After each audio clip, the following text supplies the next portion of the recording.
did 10. So you're gonna, I would go here, 2, 3, 4, 5, 6.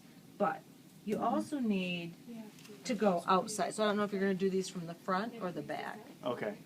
All right, but you got it here, right here, because you got lungs right here. You don't have lungs after the in the costovertebral, right? Where, this is where his kidneys are sitting. This is when I'm going to palpate or percuss.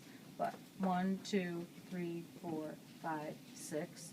I would even do a 7 and an 8 right there. Okay. And can you show me the front? That the front really confused me. Same thing. I think the book says 10. Yeah. 1, 2. Nope, I like this pattern. 3, 4, 5, 6, 7, 8. If you're not going to have him raise his arms, I would still do one over here, 9 and 10. All right. What about You can't percussing? do this wrong.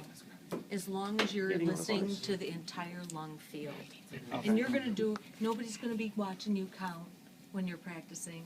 You're just going to be listening so that you can document what you hear accurately. What about percussing? Is there a specific spot? No, Just anywhere in the lungs, just to feel? actually, you know what? I forgot something about the lungs. So you can percuss anywhere, and you're going to follow that same pattern as what I would do.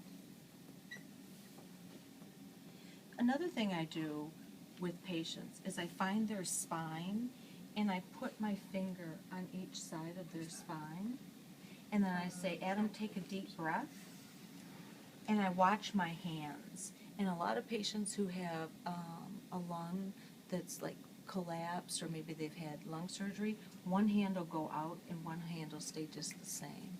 So it's another way of assessing.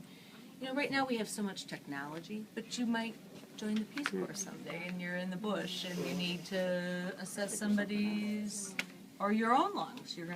These are little ways to figure things out. Could you listen to the back and then do the percussions on the back and then move to the front? Yep.